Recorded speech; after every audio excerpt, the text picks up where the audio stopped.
பரம்பரை பழக்கம் பாது தொடங்கியே வருது. சரி, நான் இன்னைக்கு புதுசா வந்திருக்கேன்ல, உங்க எல்லாத்தையும் பேர் கேட்குறேன். இருங்க இருங்க இருங்க. உன் பேர் என்னப்பா? வைரஸ். என்னடா அது? Bacteria sir. எல்லாரும் இன்னைக்கு கூட்டமா இருக்காங்களோ? பரட்ட sir. Amoeba sir. Paramecium sir. பூஜனா சார். கிரமண்டாவன சார். சிவபால்கா சார். வச்சல்கா சார். கபிலல்கா சார். நாடுவம் சார்.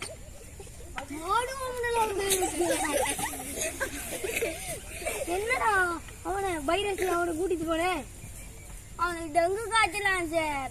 அது அப்படி சார் வருது. அது நுழம்பால தானே சார் வருது. இல்லடா இல்லடா, அது நுண்ணங்கியால வருது சார். நுண்ணங்கியாண்டா என்ன சார்? நுண்ணங்கியாண்டா தனிக்கலமாவும் பல்கலமாவும் இருக்கிறது.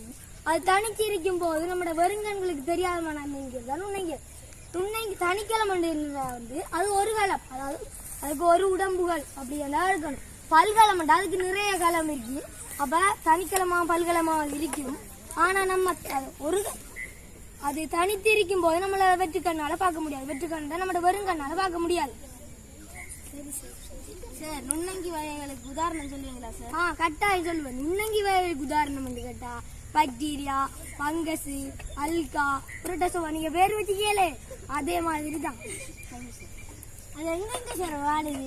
அது வந்து நம்ம மனிதன் வாழ முடியாத சூழல்ல நுண்ணங்கிகள் வாழுது. மனிதன் வாழ முடியாத சூழல்கள்டா. எரிமலையில மனிதன் வாழ்வானா? பாலைவனத்துல மனிதன் வாழ்வானா? சதுப்பு நிலத்துல மனிதன் வாழ்வானா? இந்த சூழல் எல்லாம் நுண்ணங்கிகள் வாழுது. அடுத்தது மனிதன் உடல்லையும் வாழுது. மனிதன் உடல் மனித உடல் மேற்பரப்புல நம்ம வாழுவோமா? அப்ப அப்படி நம்ம வாழ முடியாத இடத்துலயும் வாழ்றதுதான் நுண்ணங்கிகள்.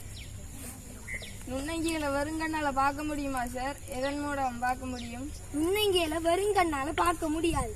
நுண்ணங்கில பாக்குறதுக்கு இந்த உலக நாடுகள் அவ்வளவும் ஒரு நுணுக்கு காட்டி என்ற ஒரு பொருளை தயாரிச்சு வச்சுக்காங்க. அதன் மூலமா நுண்ணங்கிகளை பார்க்கலாம். நுணுக்கு காட்டிய யார் சார் கண்டுபிடிச்சார்? நுணுக்கு காட்டிய முதல்ல கண்டுபிடிச்சால் அண்டன் வோல் லீவன்புக் என்ற விஞ்ஞானி. அவர் நெதர்லாந்து நாட்டுல வந்து பிறந்தவர். அவர் வந்து 1674ஆம் ஆண்டு இந்த நுண்ணங்கிகளை கண்டுபிடிக்கிறதுக்காக நுணுக்கு காட்டிய கண்டுபிடிச்சார். சார், நுண்ணங்கியால நன்மையும் வரையா சார்? நுண்ணங்கியால நன்மைகளும் இருக்கு, தீமைகளும் இருக்கு. சார், நுண்ணங்கியால ஏற்படுற நன்மைகளுக்கு 2 சொல்லுங்களேன் சார். நுண்ணங்கியால ஏற்படுற நன்மைகள் வந்து பாலை தயிராக்கலாம். அடுத்தது வந்து நீங்க சாப்பிடுறீங்க சீஸ், அது செய்யப்படுது. அடுத்தது வினாகிரி மதுசாரங்கள் செய்யப்படுது. அடுத்தது நமக்கு ஆஸ்பத்திரியில அந்த சேலேன் மருந்துகள் அது செய்யறதுக்கு நுண்ணங்கியல் பயன்படுது. நுண்ணங்கியால் ஏற்படும் பிரதிகூலங்கள் 2 கூறுங்கள். நுண்ணங்கியால் ஏற்படுற பிரதிகூலங்கள் வந்து அது நோயை ஏற்படுத்து. அடுத்தது பொருளாதார சேதங்கள் ஏற்படுத்து. நோய் ஏற்படுத்தும் என்ன? நோயண்டா என்ன? நோயண்டா வந்து டெங்கு காய்ச்சல், அதுதான் நோய். அந்த நோயை ஏற்படுத்துறது நுண்ணங்கியல் தான். பொருளாதார சேதம் என்னண்டா நம்மட இருக்கிற அந்த உடைமைகள்ல பாதிப்பு ஏற்படுறதா, இந்த கதிர மேசைகள் அதுலயும் பாதிப்பு ஏற்படுத்துறது நுண்ணங்கியல் தான்.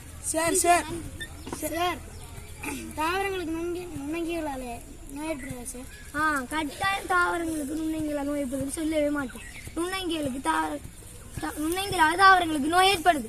தாவரங்களுக்கு நுண்ணங்கிகளால் ஏற்படுற நோய் என்னன்னு கேட்டா, இந்த உருளைக்கிழங்கு இருக்கு, அதுக்கு குருத்தழுகள். பப்பாசிக்காய் நீங்க சாப்பிடுவேன், அதுக்கு இலைச்சித்திர வடிவ நோய். இதெல்லாம் நடக்குது. சார் சார், பூஞ்சலத்துக்கு வளர்த்த கலக்குதான் சார். இதுக்கு காரணம் இந்த நுண்ணங்கிகள் தான். சார், நுண்ணங்கியால விலங்குகளுக்கு நோய் ஏற்படுது சார்? அதுக்கும் விலங்குகளுக்கும் நோய் ஏற்படுது. விலங்குகளுக்கு ஏற்படுற நோய் என்னன்னா இந்த மடி அலர்ச்சி. பால் கிடைக்கிற மாடுகளுக்கு மடி அலர்ச்சி நோய் வருது. அடுத்து நாய் பூனைக்கு எல்லாம் நீர்வறுப்பு நோய் வருது. அடுத்து அந்த மாடுகளுக்கு கால்வாய் நோய். இதெல்லாம் நம்மளோட நுண்ணங்கியால ஏற்படுது. நுண்ணங்கியால வேற ஏதாச்சும் பிரதிகூலம் ஏற்படுது? பிரதிகூலம் நான் உங்களுக்கு 2 தான் சொன்னேன். ஒன்று நம்மளோட நோயை ஏற்படுத்த, அடுத்த பொருளாதார பாதிப்புகள். 3வது என்னன்னு சொன்னா இந்த உணவை பழுதடை செய்யறது நுண்ணங்கியல். சரியா? என்னத்தை பழுதடை செய்யும்? உணவை பழுதடை செய்யற நுண்ணங்கியல் யாருக்கும் தெரியுமா? என்ன சொல்லுங்க? Fungus sir. அடுத்த ஆள் தெரிஞ்சாலும் பாக்டீரியா சார். இதுதான் நுண்ணங்கியலால நம்ம உணவு பழுதடைக்கிற நுண்ணங்கியல்றது. டெங்கு காய்ச்சலுக்கு என்ன?